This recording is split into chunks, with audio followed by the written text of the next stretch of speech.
welcome to the Basics of Life. My name's Ken Burkey, and back because he just wandered into the studio, and he was on his coffee break, and so Scott Center's in the house.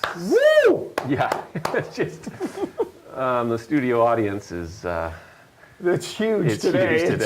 It's huge, yeah. It's packed out. There it is.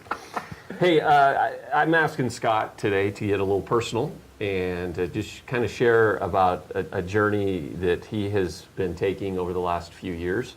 And it's a topic we all deal with, and that's the topic of loss. Mm-hmm. When we lose someone close to us, how do we navigate that? And this show, we've talked about it. Ginger Jacobs talked about it, and how do we grieve? But there's something powerful about a real story. And so you lost your dad how long ago?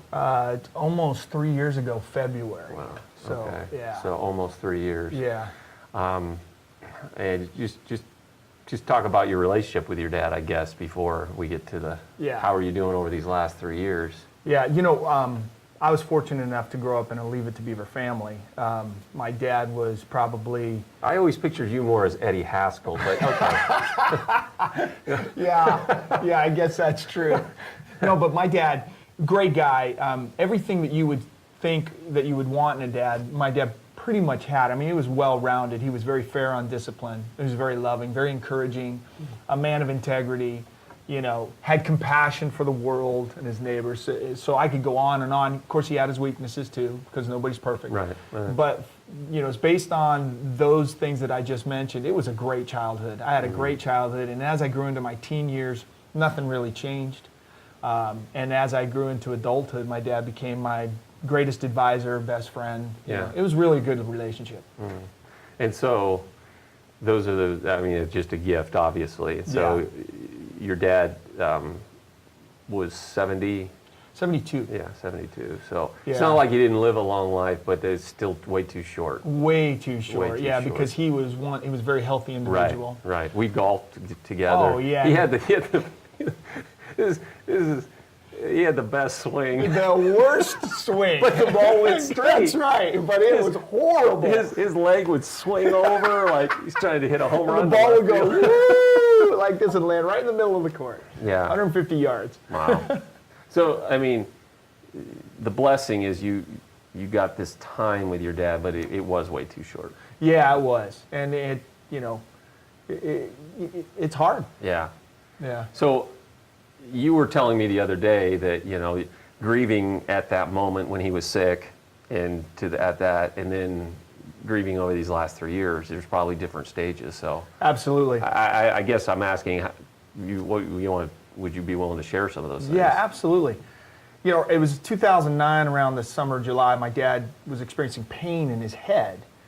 And so went to multiple doctors and, tried to figure it out, and multiple visits back and forth, trying different tests. And so finally they figured out it was cancer. And so from around 2010 to 2000, can't exactly remember, but for the next year he went through major treatments. Mm-hmm. All together, before he passed away, went through 35 radiation treatments. Wow. And then it was 9 to 12 chemo. I can't remember that, but it was a series of all kinds of things to stop it. And on Christmas Eve, before he passed away in February, we flew, and when we flew in Christmas Eve, that's when we got the news on Christmas Eve that my dad was not long for this world. He had a couple months to live. And I think in those treatment times, there is a part of you that is in denial or hopeful. Right. And there's a part of you that is starting, this pain is starting to weave itself into your life. And it starts to make itself known before it actually happens, because you kind of feel it coming. Right. And so I can remember during the process of treatments, being in the backyard and working in the backyard, and then all of a sudden this wave of emotion, you just start crying, you just start weeping. So the mourning process is very interesting, at least in my experience, is that the actually mourning process started before he actually passed away. Yeah, which is a healthy thing. Yeah. In the sense of you were allowing those emotions to come out, because we always say crying is a huge gift. Absolutely. And yeah. Yeah. So Well, some of the things that that I learned through this whole process, because looking back now, you can point to certain things and go, okay, this is what's helped. This is what's helped. One is, those things when the emotion comes, is you allow yourself the freedom to let go. yeah. You allow yourself freedom. Because what I see a lot of times, and I understand why people do it, I got to be strong. Right. I got to be strong. Yeah. But the fact is, mourning has to be expressed, and it will express itself, whether you want it to or not. It may come out in different forms. Some forms may be destructive, Yeah. but it will come out. So you need to allow yourself to experience the emotion of mourning and hurt. Ginger Jacob, who oversees our grief share, she talks about that America, our culture is bad at mourning. We don't teach it. We tell people to get over it or to be strong, like you said. But there's a lot of emotions to grief that need to happen. She used to talking about anger, that anger is important in a proper way. Were you ever angry through this? Oh, absolutely. And of course, my anger was directed towards God. Right. Here's this great man who lived this great life and served him his Right. entire life. Right. And you're going to do this. Right. Come on. That was my whole thing. Come on. Yeah, your dad's kind of like Job. Job did nothing wrong. Right. I mean, and not that your dad was perfect, but your dad lived a life. He lived the way, if everyone lived that kind of life, this would be a great world. Absolutely. So I experienced those anger emotions big time. And yet you knew, but I think people need to know it's okay to express anger to God. Absolutely. And that's a thing that was very healthy. And I appreciate the fact that I got to grow up with a faith that allowed me to be angry at the person I have faith in. I appreciate that greatly, because God's not afraid of our anger. That's a great line. So that really helped me in the process, because there are some people who go, well, if I get angry at God, then, man, I'm going to be cursed for the rest of my life. Right. No. Yeah. God's not afraid of that stuff. Right. He knows the pain. As a matter of fact, one thing that I always refer to through my mourning process is that Jesus, when he was here, actually experienced that emotion of hurt, pain, anger. As a matter of fact, the shortest verse in the Bible is John 11:35. When his best friend Lazarus passed away, it says Jesus wept. Yeah. Which is always, when you're a kid growing up in church, that's the one you memorize, because then It's short, it's and short. you get credit for it. Yeah. So has the way you grieve from those initial things to now almost 3 years later, has there been different stages of grieving? Yeah, absolutely. What happens for me, what has happened is you don't really get over it. You learn to accept it. And I think it's Anne Lamott who says you learn to walk with a limp.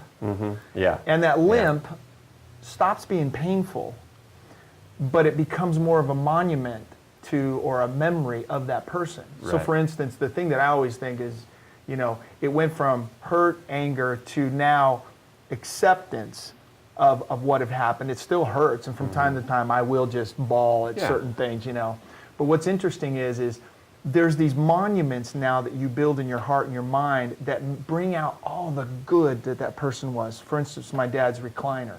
And I've actually used this in a message at our church. That was a place where you always knew that's Dad's recliner. And now it's empty. So there's your limp. Right. There's your limp. But that's where that man sat, and what happens when I see that recliner, though empty, I remember all that he inputted into my life. Wow. So it becomes almost a monument of that person. Wow. How's your mom doing? I think my mom... Because you're grieving as a son, Absolutely. and then they were married how long? 52 years. Yeah. So how's her process gone? My mom has been phenomenal, because her thoughts were, when Dad passed away, is there life beyond this? Right. Which I get. Right. You've been married for 50-something years. You don't, how can you even see a different life? Exactly. And she's experienced all the hard stuff, like, going to places without him and all that stuff that everybody experienced, feeling alone, feeling like, hey, you're the only one, that you're different, because a part of you is gone. But my mom has done some great things. First of all, she didn't isolate herself. Yeah. And I think that's huge. That's huge. Yeah.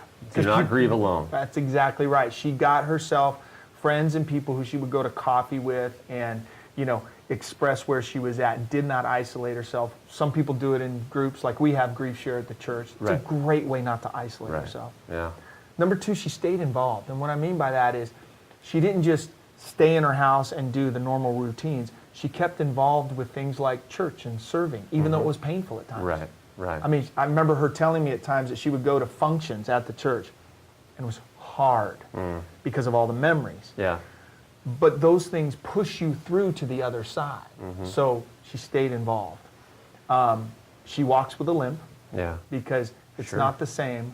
But as a matter of fact, several months ago, about 6 months ago, she said, there is life beyond Dad, And I guess the last caveat is she knows that eventually she'll see him again. Right. Yeah. Yeah. The hope of heaven is a powerful. That's the difference with what Paul says. We grieve, but we grieve with hope. Yep. Going back to that walking with a limp, I forgot that Anne Lamont had said that. Such a great line. That's the term we call moving forward rather than moving on. Right. You don't move on. Hey, we'll just pretend you move forward, but you move forward with a limp. Yeah. But with that limp reminds you of priorities, what's important. I mean, talk about that. I mean, losing a parent, especially one that lived just an amazing life, it probably reprioritized some stuff with you too. Oh, absolutely. Well, the obvious one is the relationships that you have. Yeah. The people around you to make sure that they know how much you care. You spend time and you build those relationships. That's an obvious one. Funny enough, it's also renewed my faith because my faith, my dad would tell me, he would say, my dad never asked the question, why me? He never asked the question because he thought, well, why not me? It happens to other people, so why should I be any different? So he never asked that question. So it's renewed my faith because I know my dad would say, no, stay the course here. Right. Because the ultimate outcome is good. Right. The ultimate outcome is we'll be together for eternity. That's the hope of heaven. Wow. So that has been a major priority shift, that faith has been renewed even more than it was before. I think that's an amazing statement that seemingly from a perspective of a seemingly an unfair death, meaning, hey, he lived a good lifestyle. I mean, it's easy to justify sometimes when somebody's lived a horrible lifestyle, maybe unhealthy, and then they get sick. You're like, well, okay. Right. But to say in this respect, it seems unfair that it's renewed or strengthened your faith. Yeah. There's one more too.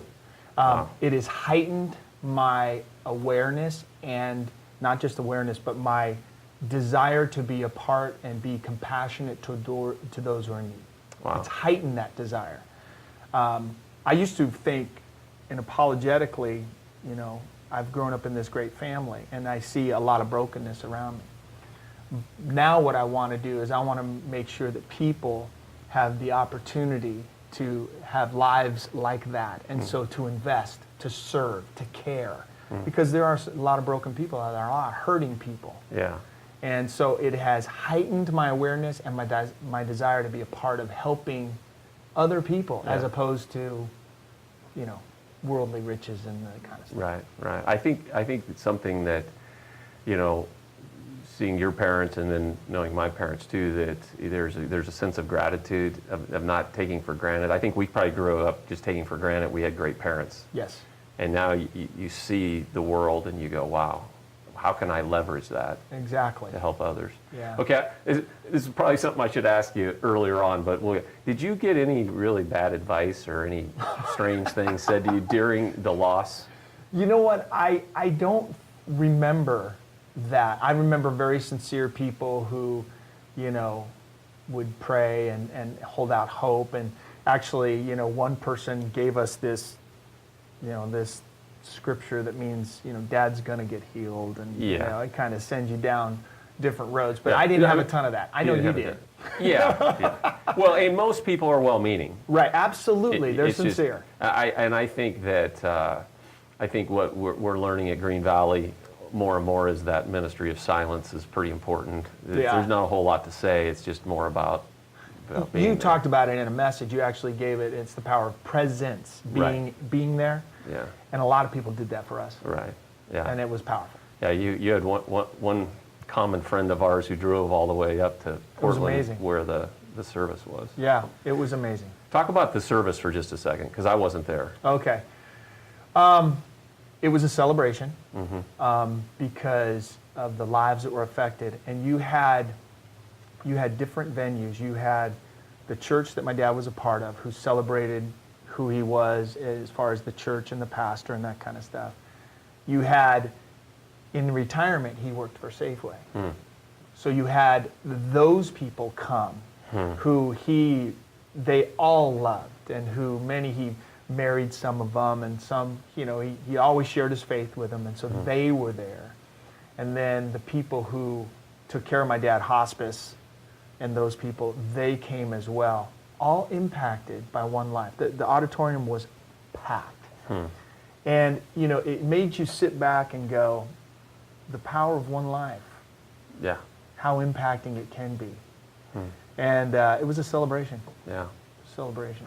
I think the other thing, and you did this well with your dad, but when we do services, you don't want the first time for someone's life to be celebrated to be at their service.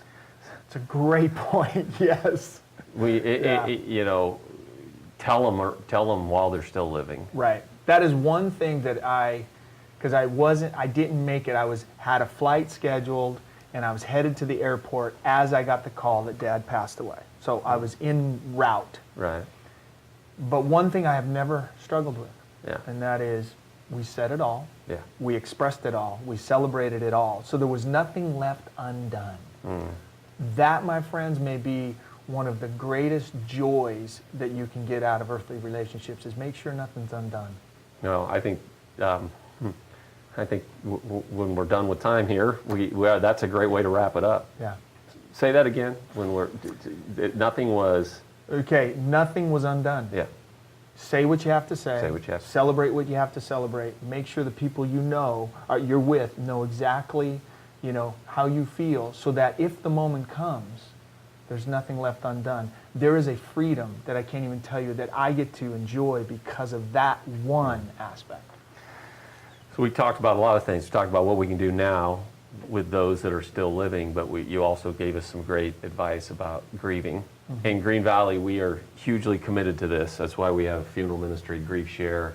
We talk about it a lot because we all go through these seasons. Don't do it alone. Right.